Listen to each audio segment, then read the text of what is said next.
Guys, let's get into a little restructure talk. I'm going to try to keep this brief. Make a note here so I don't go way over. So restructure talk, this is going to carry over for a while, okay? And what I mean by that is we're going to talk about all the players you could potentially restructure and how much money you could free up. And we're going to talk about Rashan Gary specifically and what you can free up there and whether or not it makes sense to try to bring him back on a lower deal or not. I guarantee you 95% of the chat right now will go, nope, don't want Gary back, don't want him back, don't want him back, don't want him back. Completely understand. You look at how he's been portrayed all over social media and everything, you would think he is a horrible pass rusher. You would think at a minimum he is a below average pass rusher. Well, if he's below average, our team of pass rushers is absolutely horrible. And I'm going to explain why. And not just pass rushers, but edge defenders. Now, again, I do not want him back at his $28 million cap hit. Ain't going to work. Ain't going to happen. But the reality is if you cut Rashan Gary, you only free up $11 million. $11 million is a good chunk of money, right? But keep in mind, you freeing up that $11 million, you're losing a player that, believe it or not, has actually been pretty effective. Like Holmes says here, I want Gary back for the right price. That's exactly how I feel, Holmes. Just like with Elgton Jenkins, just like with Sean Ryan. Not saying, nope, don't want him on my roster. Anybody who says that, they probably don't dig in and actually, look to make an educated decision. It's just emotions. Well, they didn't play good enough, get them off the team. Okay. Don't know if you're going to like what's behind them. I'll explain what I mean there. Okay. All right. So let's move it along here. Here are the players, okay, that are the highest cap hits for the 2026 NFL season. Okay. This ain't good. We got some breaking news in here. Donovan Schilling, thank you so much. I'm going to hit that. I'm going to try to star that and try to hit it at the end. Thank you for bringing that to our attention. Donovan Schilling says, oh no, Hafley's second interview with the Dolphins. It's heating up. So think about this, and we'll get right back to this. Adam Schefter's report comes out this morning that those three met for dinner. That's signaling that deal's getting done. That's probably the signal to Hafley that you have no shot at getting a head coaching job here in Green Bay. Go take the money in Miami is what it sounds like. We'll talk about it here. Maybe we'll talk about it here at the end of the show. We'll see. Shout out to iRock, become a new member. I know you've been a member here for a while and everything, man. Appreciate you re-up, and you are the man. All right, so here we go. Top cap hits for 2026. Jordan Love is $36.1 million. His dead cap, $98 million. No money to be had there, right? Jordan Love is your quarterback of the future. We know that he's the franchise QB. There's no way you're getting rid of him. I love the 36.1 against the cap, though, boys. You look around the league at some of these cap hits for these quarterbacks, my goodness gracious. I want to say Lamar Jackson is scheduled to – correct me if I'm wrong in the chat, guys, but I heard 50 or 70 million. Somebody said 71 million. I don't know if they had the numbers mixed up or not, but Jordan Love at 36.1 is really, really impressive. All right, here's Rashan Gary, $28 million. The dead cap attached to $17 million. If you cut him, you free up $11 million towards the cap this year. Now, keep in mind, post-June 1 cuts, if there's multiple years left on these deals, you can actually free up more money, okay? There's ways that you can maneuver that and kind of split the dead cap up. They will do that on probably any of these players they decide to move on from. History says, right, we have precedent based around Goody liking to operate that way, okay? So again, Rashan Gary, $28 million, but 17 dead cap. You can free up $11 million with him. Aaron Banks, $24.8 million. Some people say, cut him, he's not good, I don't want him on the team. I understand he didn't play well this year, but $24.8 million against the cap and a $20 million dead cap. What you got to ask yourself is it worth to not have Aaron Banks on the roster at all to just free up $4 million in cap? Maybe the answer is yes. For me, it's not. I'm doing a restructure there. I'm going to lower that cap number, give him a second shot this year, and then it makes way more sense to move on next year from it, if that makes sense. Now, when we say a restructure, it's not necessarily a pay cut. It's going to be converting some base salary and some roster bonus, things like that. Like he's got a $9.5 million roster bonus. They'll probably look to convert that to signing bonus and then kick that on the backside of the contract. Maybe even tack on avoidable year if you want to keep him. Now, if you just cut him outright, you want him off the books, whatever, you can free up a little bit more money than that going with a post-June cut. We know that. So you could free up a little bit, but again, you guys do your own research there. Elgton Jenkins, $24.8 million, only $4.8 in dead cap, meaning you could free up $20 million for him.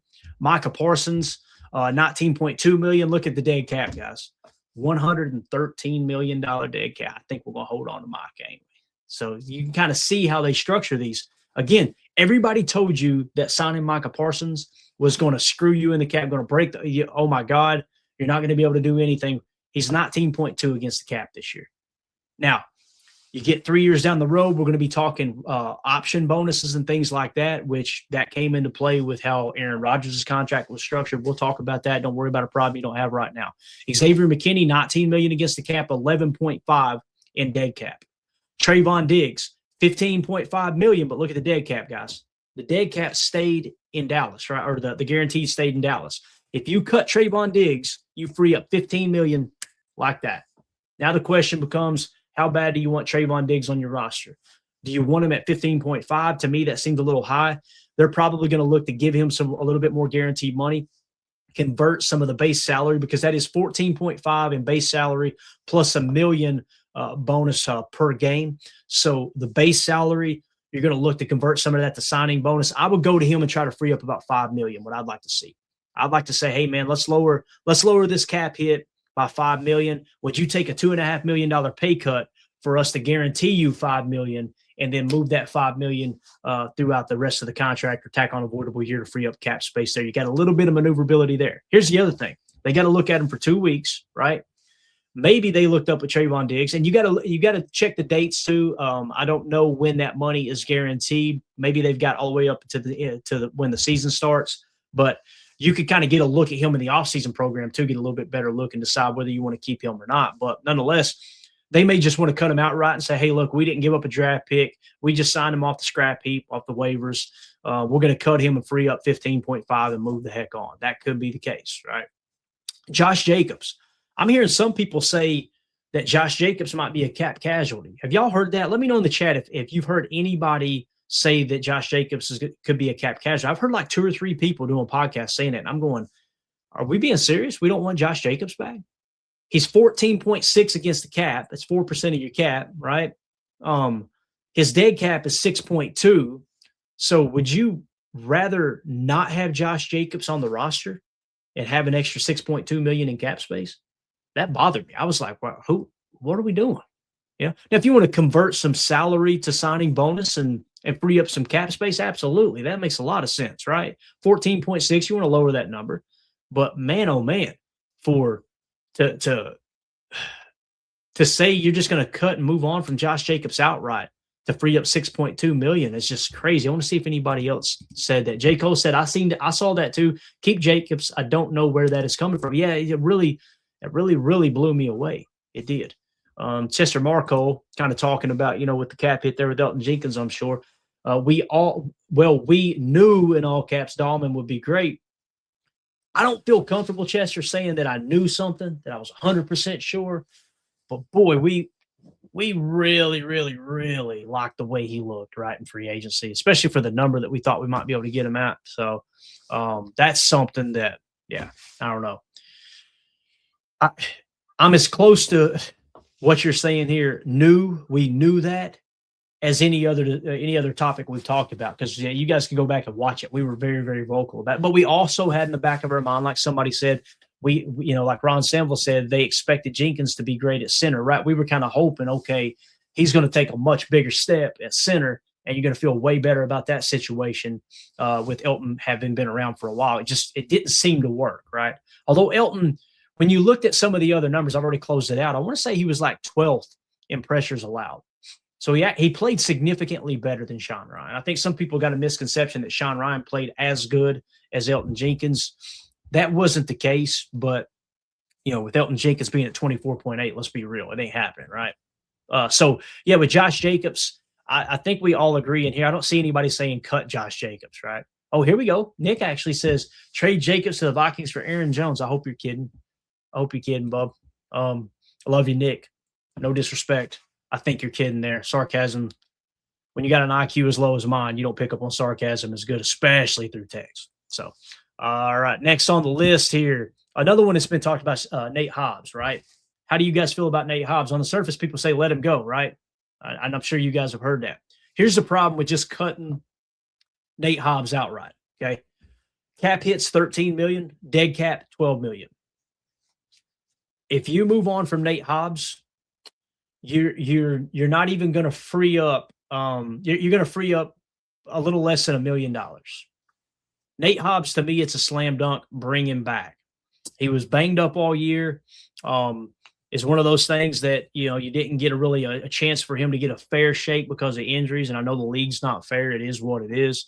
But for Nate Hobbs, I think what you're basically saying is, okay, we're only going to free up $1 million, but now you got all that time you invested in him is just a complete wash. He may come out into camp. You may draft 2 corners. You may pick up a corner in free agency and him not even start. I would rather him be on the roster, to be honest with you. Just to know, okay, he's got a year in the system. It's almost like kind of like what we talked with Eric Stokes. Like Eric Stokes was cheeks when he was here. He had his rookie year, he looked good. And then he had a horrible injury, never really recovered from it completely. You cut him loose. You trained him. You gave 4 years to Eric Stokes in developing him. And then you decide to move on, and he went out this year, and he was one of the better cornerbacks in the league, right? What if Nate Hobbs does that? Now, again, post-June cut, you can free up some extra money there with Nate, I'm sure. But just on the surface, I like keeping Nate Hobbs personally. Devontae Wyatt, 12.9, that's fully guaranteed with the 5th-year option. Zach Tom, $12 million, 24.1, cap hit. Obviously, you know the deal there. Keisean's one. Keisean Nixon, $7.1 million against the cap. Dead cap's only 2.1. How do I say this in a tactful way? Watching him commit the stupid penalties and the tough guy persona all year long, the running the mouth on the field, the personal foul penalties, the jumping on the pile against the Bears. Going into the Bears game, remember, he was one of the guys that was vocal saying, yeah, we want Chicago. We want Chicago. Yeah, we want Chicago. He's running that mouth, right? Remember when Ben Johnson said, yeah, they got pretty loud up north. The Packer fans said, we didn't say anything. No. He was running his mouth. Halfley ran his mouth a little bit too. You guys remember, we'll be back here next week. He basically guaranteed a win. How'd that work out? I hate it when people do that. It's like it's a catch-22. You get excited like, man, they're confident, but also it's like, damn, do we really want to do that? You know what I'm saying? But with Keisean, he ran that mouth all year, all the penalties, right? What's crazy is without the stupid personal foul penalties, I'm not sitting here saying Keyshawn's a horrible player. I think he's kind of an average to above average player. And at $7 million, I wouldn't be like crazy disappointed if they brought him back. But when you run that mouth before that Bears game, and now you got that clip that surfaced of him making a business decision and not trying to make that tackle at the goal line, I'm sorry, there's no place for someone like that on my team. I feel like Gary catches the hate that Keisean should catch, to be honest with you. And I know the fan base has been very, very vocal on that, but that's kind of the players that come into play here, right? Like when you talk about everyone on the list that you could potentially move on from, those are those guys, right? There's no one else on this list that really sticks out. Like if you want to change kicker, I get it. I know my wife does. Brandon McManus, 5.3 against the cap, 3.3 in dead cap. You can free up cap. To me, it's not about the 5.3 cap hit. It's about, do we have the right kicker? And last year I told everybody, don't expect him to kick over 90%. It's not going to happen, right? I said, give me 85%, and that's good enough. He fell all the way to 80%. He missed 3 kicks in the biggest game of the year. Got to find the answer at kicker. You got to find the answer, man. So, yeah. With all that being said, that's kind of how the contracts lay out. Now, let's talk Rashan Gary real quick. Matter of fact, let's just make this an extra one here. If you guys are watching this video back later, let us know in the comments. What do you think about the Packers on the chopping block? Do you agree? Do you disagree with those? Maybe there's 1 or 2 players that we said we wanted back and you don't want them back. Let us know in the comments what you think. Make sure you hit like, subscribe, click the bell icon so you know when we go live in the future. Let's talk Rashan Gary. Rashan Gary is on this list.